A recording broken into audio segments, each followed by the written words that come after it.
Chi-Town's finest.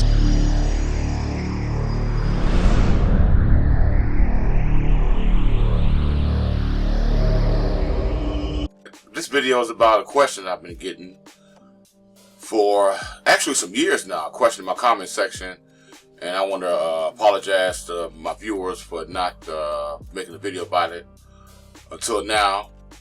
But this question is actually becoming a little bit more common now, and the question is, how do I get started repairing electronics?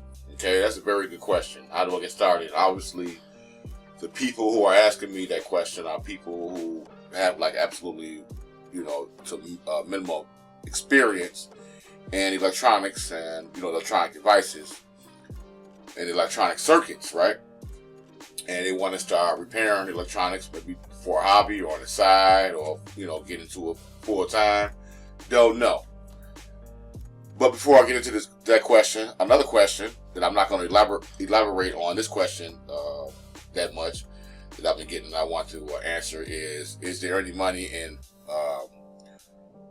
fixing electronics and electronics repairs? Is there any money? Can you make any good money? And the question is yes and no. The reason I say yes is because, yeah, I'm making a whole bunch of damn money and shit, but because I got experience, right? But and the reason I always say no is because it's going to actually take you some time. If you're planning on doing this for yourself, help open up your own business, perhaps, then you're going to have, like I said, just be like some side money for you. But like, for instance, that's why I do the LED videos, because you can actually make a nice little profit off doing one of those TVs. And like another question I get asked is, how long does it really take you to replace LEDs in the TV? Because we know in your videos it's like 40, 50 minutes. Actually, some can, if I really just like sit down and just keep doing it the whole time without taking a break or whatever. I take little breaks now, but yeah, I could probably do one about 45 minutes the same way. But actually, it's a lot longer doing the video because I have to, edit the video and then download it on my computer and then upload it to YouTube. So that's like, actually doing the video. That's why I really don't make as many as I really want to. It's because it takes between 10 to 18 hours total. From filming the video to editing it, to upload it or downloading it to my hard drive on my computer, to uploading it to YouTube. It takes a minute. So yeah. So, but like I was referring to, that's why I do LEDs, because you can, on that particular electronics repair, you can make anywhere between $100 to $250 profit off one TV. Depends on what size it is. And yeah, people are gonna pay you, because why would they not? It's like less than that, especially if it's like half of buying a new TV. But yeah, there is money in this field, plenty of money, because as a matter of fact, there's not enough electronic technicians, experienced ones anyway. So, but getting back to my point here of the video is what do I need to do to start repairing electronics? Big dog, where do I start at? How do I learn? Now, this is just my opinion, okay?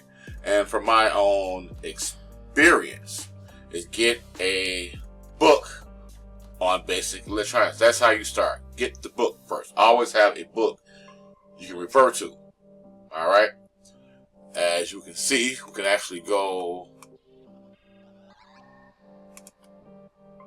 here, and I just went to Google and I put in basic electronics books, and as you can see, we got a whole bunch of them, right?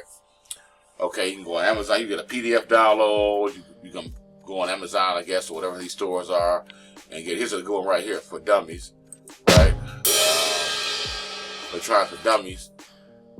That's obviously a paperback, okay, or hard copy.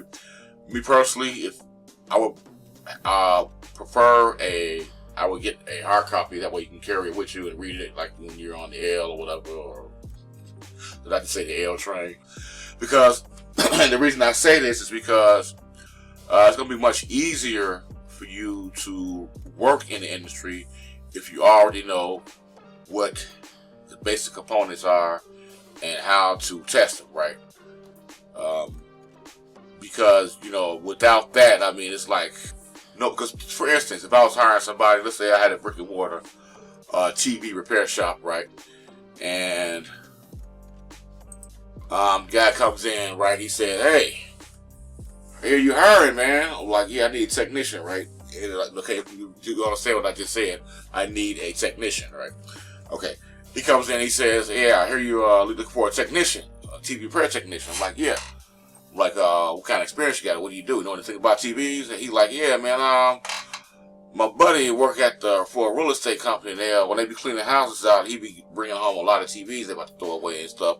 And he bring them over here to me, and I'll be like, you know, pulling the boards out and stuff, and changing the boards and stuff. But I don't know about the main board, the power supply board."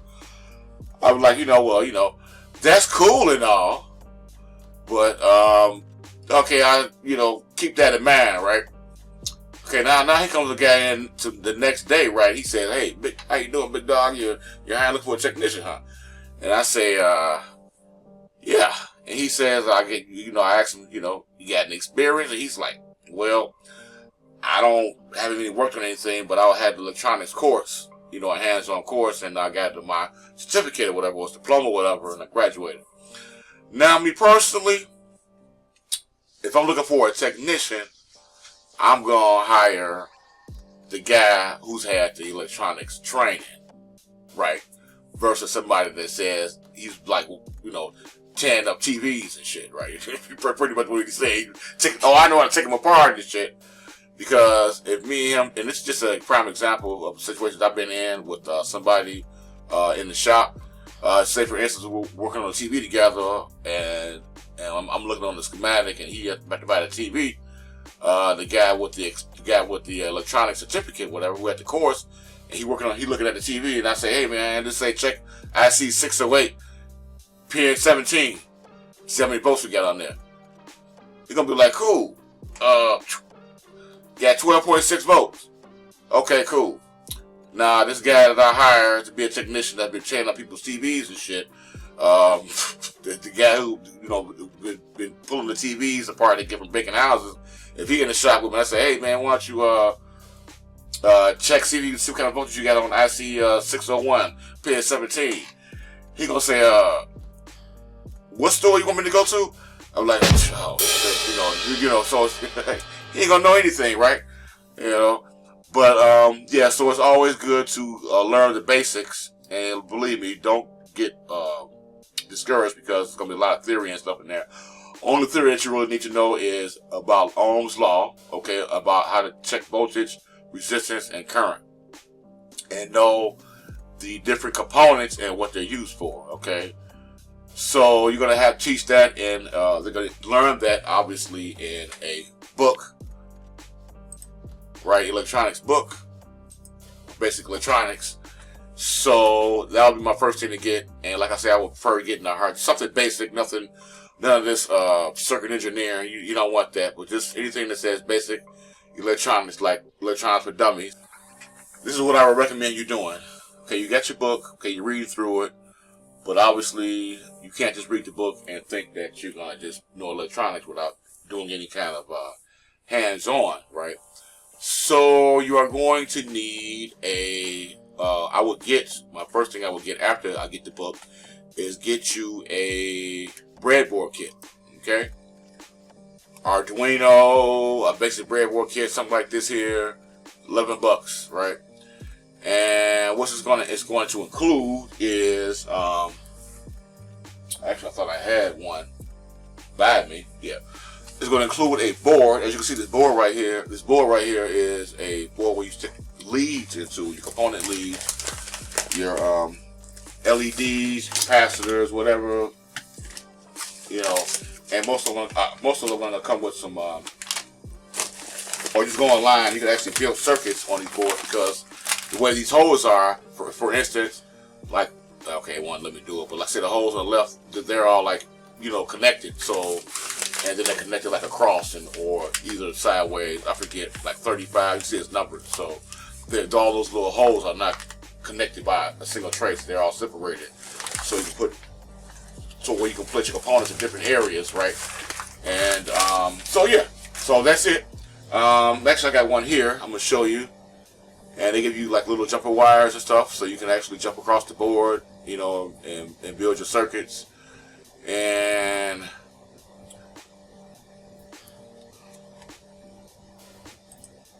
so this is one that I got right here. Everything came in the bag. You got your couple of components, different components. You got resistors, looks like resistors. Comes with LEDs, not the ones that are in the TV, but the LED lights, like, you know, like the ones that's like in the standby light, just regular LEDs. Got transistors in here, capacitors. Wow, a bunch of stuff, man. And I got some, I don't know what this is right here. Let me see. Oh, these are the jumper wires right here, the jumper wires. Okay. And what else we got here? Some kind of module. Okay, looks like the same one I just showed you, right? Alright. And the actual breadboard. The actual breadboard itself. Bam! Right? Okay. So you can see it's 12 bucks, 13 bucks, 15 bucks. They got some Arduino ones.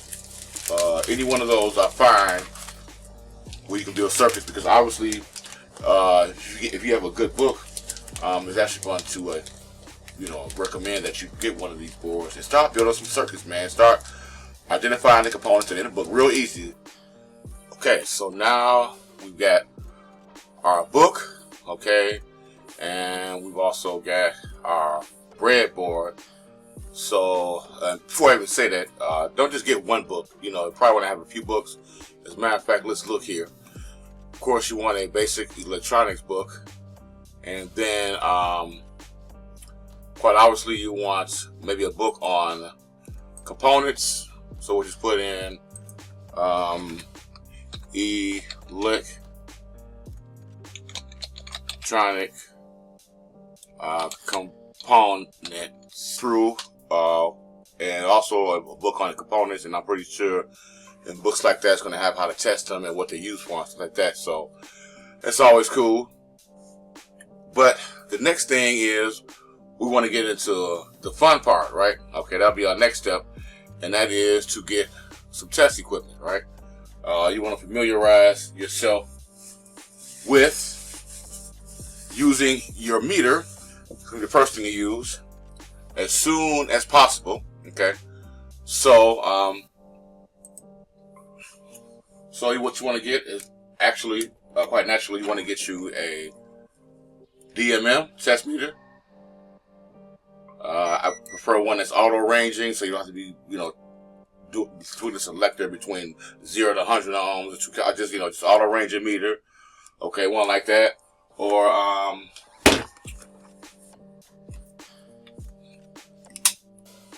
here's a little better meter right here. Okay, I love this meter. This one is actually on my store at Big Dog Electronics US. It's like, I don't know, 80 bucks, something like that. This is really nice because I love the display. It's really fast and it's small, and I can keep it in my toolbox easier than having like those big, gigantic, like the ones I got over there, right? So yeah, so this comes in handy. It's got all the functions on it.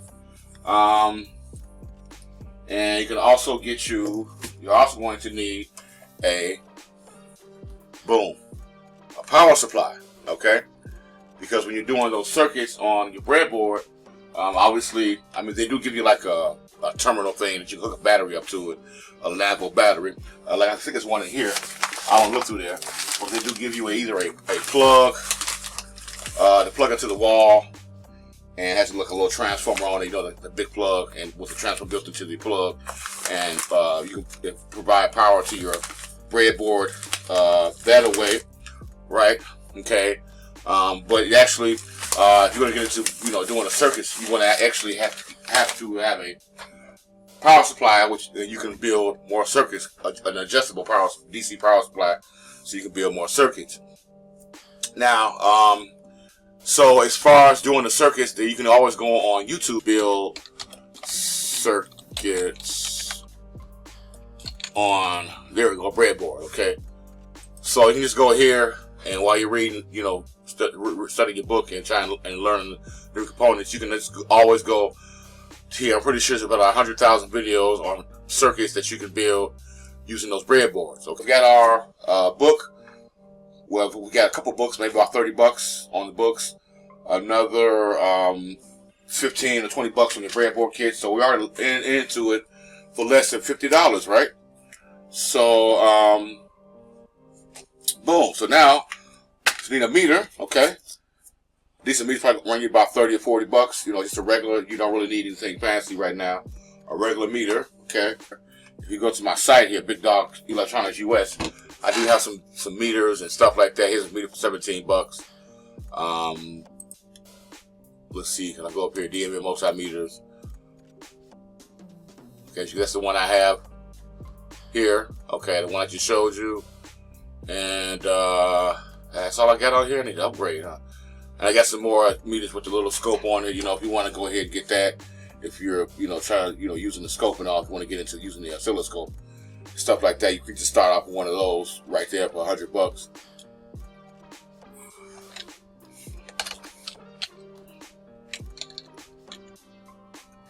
Yeah, right here. So like this one here, it's $110. You know what I'm saying? So now, if you want to go even further than that, when you just start electronics, you can always go to a dual or triple output power supply. That way, if your circuit that you're designing needs multiple voltage sources, then you can use that. All right, and we can even go on here and look. We'll just say triple. I mean, if you go for, if you just decide to get a double, you might as well get a triple output power supply, but triple output power supply. I should say adjustable power supply, but it's probably gonna come up anyway. Yeah, they're a little more expensive. Here's one for just $289 segment on Amazon, and this is channel 1, channel the triple, but I only see two. I only see two displays, right? But I don't know how that one's working out.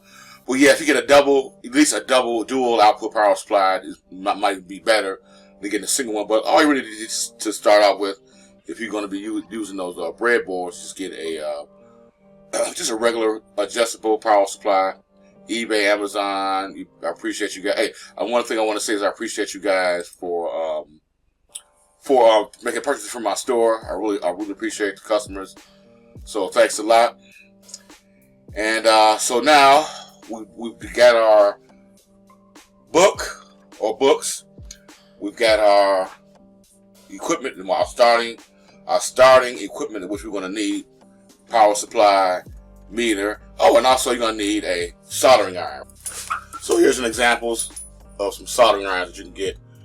About 60 watts. I think one of these is a 120. One of these other one is like 60 or 90 watts with variable tips. Okay, so you just want to, or you can just go ahead and buy a station like the Weller station. I recommend that one. That's like $120. The Weller station. Let me see if I can pull it up right fast.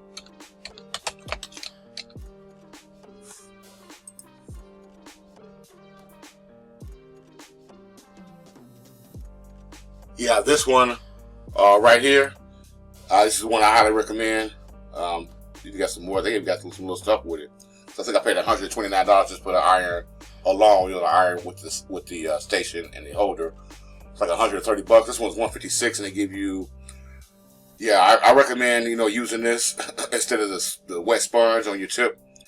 But they actually do give you this on that one. I didn't get one, so I had to actually. I have those anyway, so wasn't no big deal. They also give you some tips with it. Okay, and also this board holder with magnifying glass on it. So that's pretty neat. So yeah, you definitely need that, and of course, get you a ESD mat. A mat.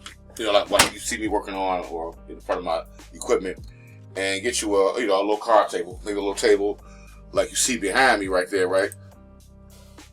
So like a little 4-foot card table.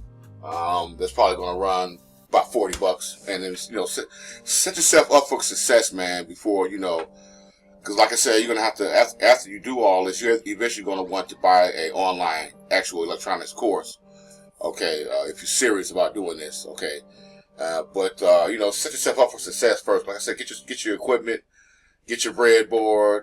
You know what I'm saying? Get your soldering iron and stuff. It's like a person I knew some years ago. She was working in a hospital, like in the house cleaning, or the cleaning department, or whatever.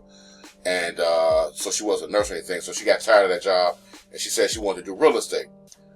So she went ahead and signed up for the course. But before she even started taking the course, right, she went and bought, cleaned out one of the bedrooms. She had an extra bedroom in the house. She cleaned that out, put the stuff in storage, threw half of that stuff away that she wasn't using. She was using it for like storage, right?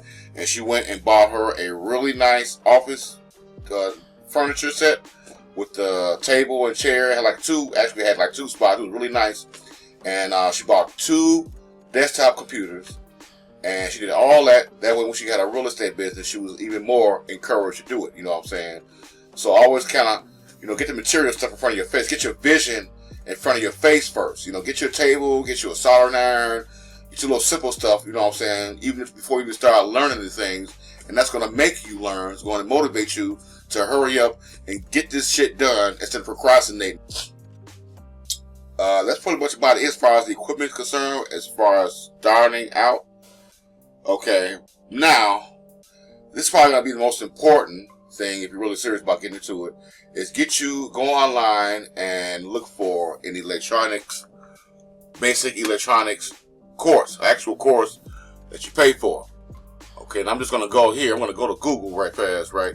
And I'm going to, let me see, I'm going to go ahead and see what they got. Let's just put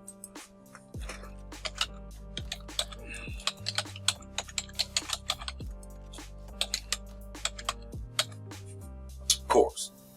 Now, my thing is, I don't know how it is now, but I know the best thing to do is go ahead and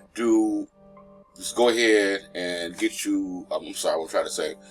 If you can find like here in Chicago, back in the day, before the coronavirus and stuff, but way back then, community colleges here used to offer adult continuing education courses. Okay, and I think some other colleges actually had electronics, basic electronics, electronics 2, electronics 101, 102, all that kind of stuff. Okay, for adults, and they have courses like that, real estate, welding, auto repair, what else? How to do taxes and stuff. They had those courses, and they were like, $200, and it lasts like 6 weeks or 9 weeks, and like a couple days. You want to go on a couple days a week, because obviously adults work. And they had a choice. They had it in the morning, or you could do the 4 hours or 3 hours, whatever it was, in the evening time of the day. So that would be best, okay? Because there's no way around that. You're actually going to be getting the hands-on, all right, that you need, right? Okay, because you're going to be in the classroom, and they're probably going to have test equipment and circuits there anyway for you to work on and learn on, right? But I don't know if that's probably like out of the question now. But unless you're like going to college, right? 4-year college, you want to take up, electronics engineering or something like that. Then obviously, yeah, you're gonna have to take an electronics course there. But who wants to go to school? What kind of adult wants to go to 4 years of college, right? If they're working, they got kids, right? So yeah. So anyway, what was I looking at? We can find a course. Okay, now let's see. Now this is the Udemy is a good option because, come on. All right, and as you can see, they have a course here, basically trying beginners. Now, if I scroll down, I see these courses are only like $10, $15, $7. Say basic.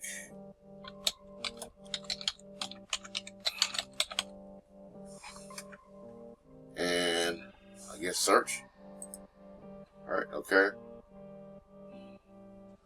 Look at that. 4,000 different courses on basic electronics. Okay, now obviously these are video courses. So that's a good idea. And, they vary. You can just don't just buy a course, something like this. You're going to have to buy more than one course. Like this course right here, basic electronics course for beginners. This looks like sounds like a good one right here. So Udemy is just a place where people like you and me can put post up video courses on here, and people actually can download them, and they pay the $10 whatever for every download. Now, one thing about them that I was actually going to put a course on here, but obviously I can't get more than $10 on here. And they said that Udemy or Udemy, whatever you call it, Udemy, charges like half, 50% when you sell one. That's what I heard. I don't know. I have to do some more research on it. But yeah, so this course actually has a little preview here, video preview. Hi, welcome to the first video of this course. I'm Michigan, and let's get started. Hey, how you doing? Take a look around you right now. What do you see? What's going on? Probably you see some different things, like your computer. 21. In total, 118 chemical elements have been identified. So what's a compound? Well, compound is a combination. They all have the little demonstrations, but if I scroll down here, look how many courses we got. All right, show more, resistance in series. So yeah, you might. I mean, they're only $10 a piece, so you might as well just get a bunch of them and start watching them, right? And of course, you can also go on YouTube and get some free courses. But me personally, I would just, if you serious about this, you got to invest in yourself, man. I mean, making an investment in yourself in your life, man. This is chump change right here, man. You're talking about $9 for a 3-hour course, $9 for a 5.5-hour course. Look at the ratings, 4.4. Looks like this one, like here, 13,000 people have already downloaded this course, and they gave it a 4 stars. Okay, and I believe if you click on it, you'll actually see some of the reviews. I think. Let's click on that one, and I don't know why. Okay, here we go. 37 ratings. So yeah, you got 37 reader reviews. This one says it's the worst video lesson I've ever seen. Non-professional. Show old and dirty tools. Never. So yeah, you also want to look at the reviews on some of these courses and see if it's even worth. I mean, it's only $10. It's like he's spending a big money. But you might learn, even though this guy probably has something against him, the guy could still be a good teacher. So, but another option is, if you have the money, is I would actually do this right here. Now this is actually a actual accredited school, and I'm pretty sure you get like a certificate or something. Electricity, electronics. Okay, Ohm's law, variations, key term, disparate properties, functions, and something like that. And I'm pretty sure these online schools, I guess they have they do like Zoom, or I'm pretty sure they have videos, work at your own pace, and taking the test. And as you see, they give you a basic electronics career diploma. Okay, so you actually get a diploma. So that's always good to have when you go into a shop and apply for a job, right? Basic electronics circuits and devices. Yeah, this is really nice here. This is a really nice course right here. I don't know if I'll be doing any heating, ventilation, air conditioning, but I guess it's always good to know. Right, but if you don't have the money to do this, I'm pretty sure this is probably like about, here it is, tuition. Yeah, see how much tuition is, a monthly pay. So that don't sound right, $700 a month? Wait a minute. Okay, $49 a month. I think they made a mistake right here. Full pay, $599. Oh, I see. If you pay monthly, $800 bucks for $49 a month. If you pay the whole thing, it's $600 bucks. So that's cool. It's probably maybe like, I don't know how many hours. It's not really telling me on here, but you can always do your research or look at another accredited school or college. So, and like I said, the best thing to do is you can find some place close to your home that you can actually get in your car and drive to, and get out and go in. You get the professor standing right there, or whatever, right? The teacher standing right there. Then that's always the best bet. Okay, so that's pretty much about it as far as just my opinion on getting started. And then the last thing is, of course, I would actually get some, especially if you don't, have money to go to take an actual real electronics course, is go to a mom and pop shop and start your own journeyman or apprenticeship program.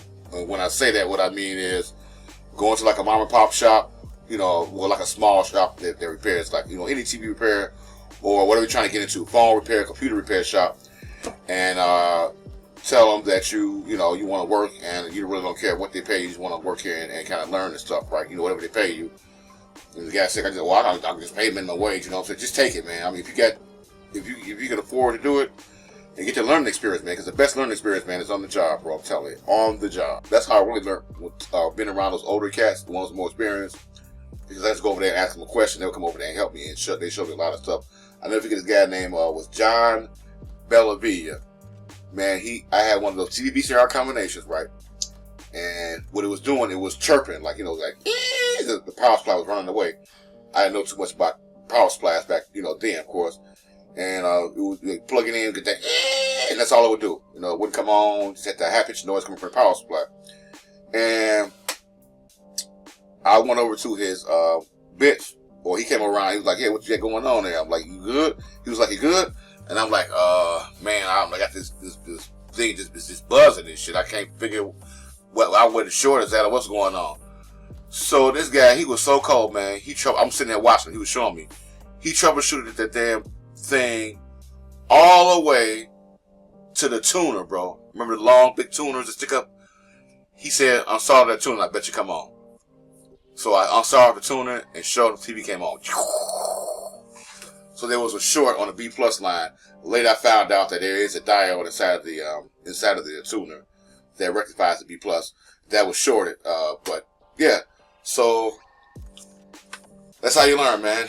Go find you a place where you can work at, man, and continue doing that for a while, whether it's a cell phone place, computer repair place, whatever you want to work on, man. Radio, stereo, TVs, whatever, man. So anyway, man, and again, guys, hey, I forgot. I appreciate you guys for subscribing. Make sure that you do subscribe, okay? If you want to make some money doing this, you got to subscribe to my channel first, okay? That way I can teach you how to make all the money fixing them damn LEDs on the TVs, right? And guys, have a blessed Thanksgiving. I know Thanksgiving passed, so I'm still celebrating because on the 27th, Saturday, was my brother's birthday. And he would have been 47. He passed away in 2016, so I got my apple juice right here, and I'm celebrating. I really don't drink, you know what I'm saying? Who does that, right? Woo! Good apple juice right there. Fresh from Florida. No, that's orange juice, ain't it? I don't even know. But anyway, guys, hey, I will see you guys in the next one. I hope this information helped you guys out. And I will see you in the next one. And until then, Big Dog out. About 35 fucking minutes.